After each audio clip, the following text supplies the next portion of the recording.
검찰은 이 IP 기록을 고의 누락시켰다는 것이 확인이 돼 버린 거예요.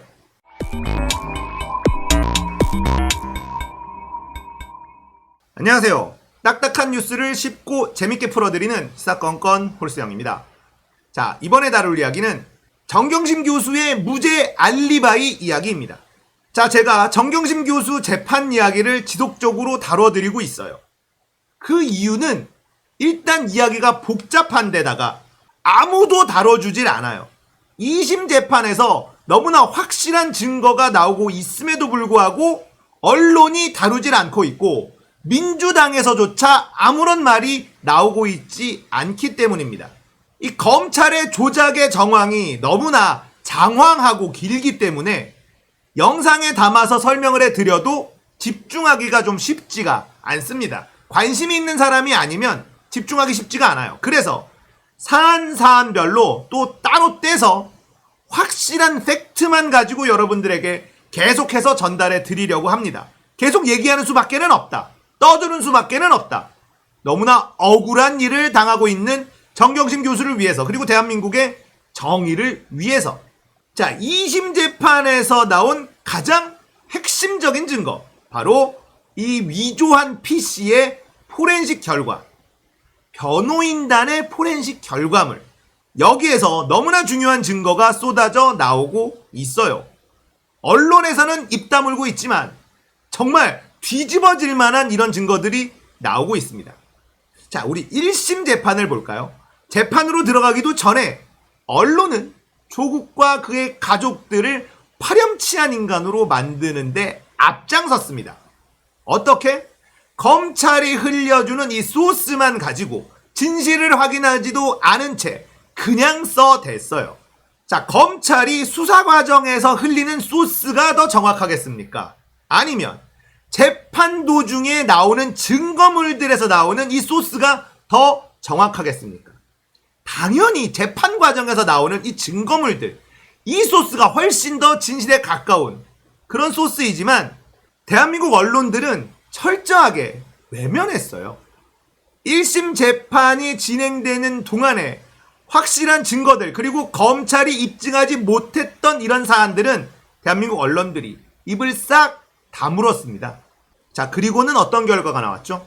임정엽 재판부의 결론은 징역 4년이었습니다. 실형, 법정 구속, 동양대 표창장 위조, 사문서 위조로 징역 4년을 선고하는 일은 아예 없었다고 보시면 됩니다.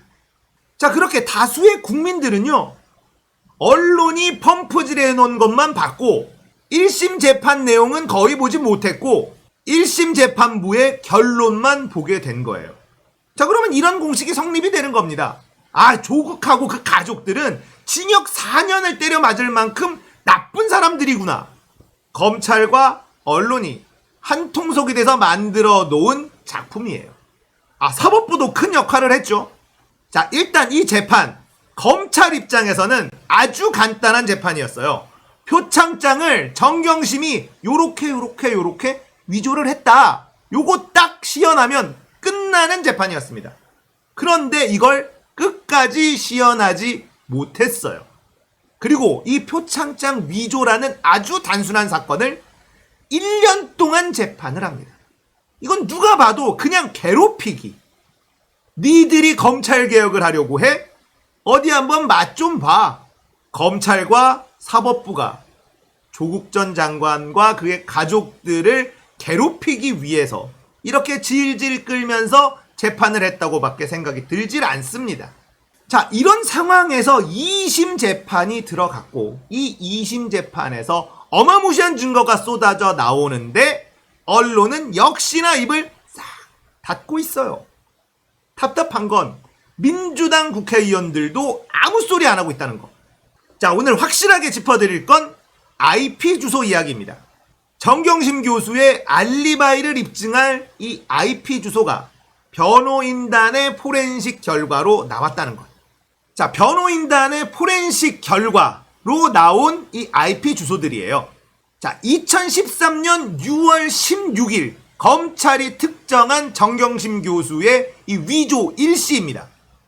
검찰은 2013년 6월 16일에 정경심 교수가 요 PC로 방배동 자택에서 표창장을 위조했다, 이렇게 주장하고 있습니다. 자, 그렇다면 이 PC가 2013년 6월 16일에 방배동에 없었다면 어떻게 되는 걸까요? 이 재판은 끝나는 거죠. 자, 보시면 2012년 7월에 이 뒷자리 137 방배동 IP 주소가 나옵니다. 자, 그리고 2013년 8월에 다시 137 방배동 IP가 나와요. 중간에 2012년 11월부터 2013년 5월까지 동양대 IP 주소가 나오는데 검찰은 1심에서 이 가운데에 있었던 IP 주소를 누락시킵니다. 고의 누락시켜요. 자, 검찰의 주장입니다.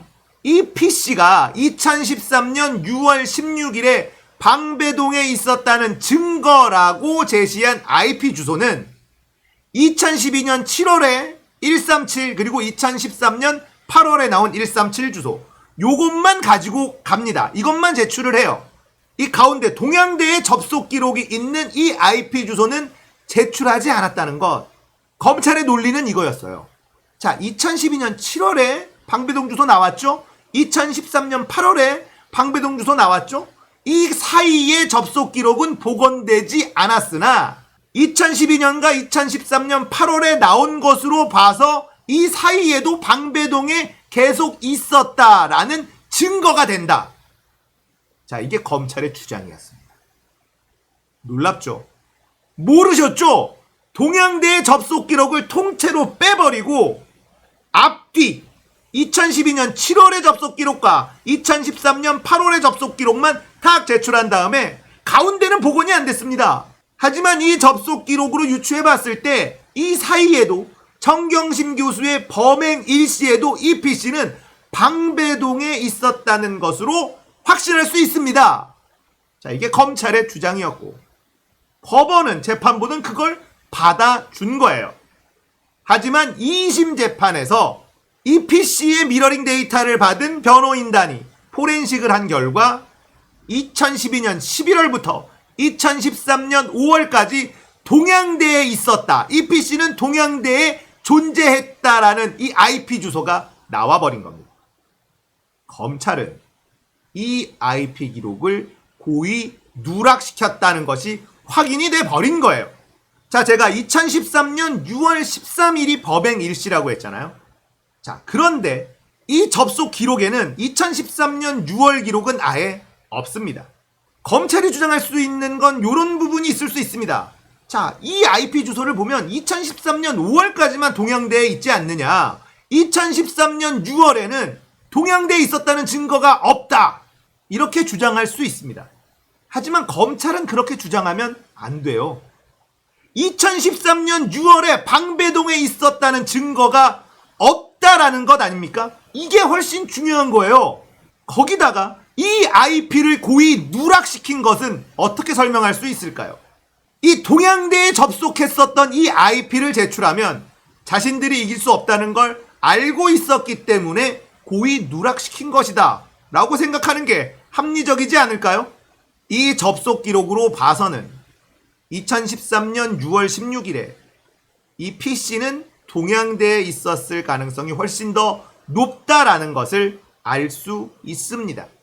자, 이렇게 검찰의 조작의 흔적이 나오고 있는데 언론이 조용하다? 너무나 화가 나는 일입니다.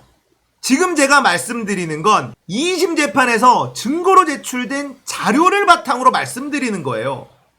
어디서 말도 안 되는 걸 가지고 와서 선동하고 거짓 뉴스, 가짜 뉴스를 뿌리는 게 아닙니다. 재판에 들어가기 전에 검찰발 소스들은 이걸 진실이다라고 이야기하기 어려운 부분들이 굉장히 많습니다만 재판 과정에서 나오는 증거물들은 차원이 다른 이야기예요. 그렇게 아니면 말고식으로 제출할 수가 없습니다. 그렇기 때문에 이 증거 자료를 가지고 이야기하는 것이 훨씬 더 진실에 가깝다는 것을 알고 계셨으면 좋겠어요. 자, 오늘은 정경심 교수의 알리바이가 증명된 이 IP 주소 이야기였습니다. 검찰은 고의로 IP 주소를 누락한 것만으로도 처벌을 받아야 합니다. 다음번에는 검찰이 대국민 사기를 친 수법, 그리고 이 사법부를 기만한 수법에 대해서도 간단하게 정리해서 알려드리도록 하겠습니다. 오늘 이야기는 여기까지예요. 공감되셨다면 구독, 좋아요, 알림 설정 부탁드릴게요. 감사합니다. 끝!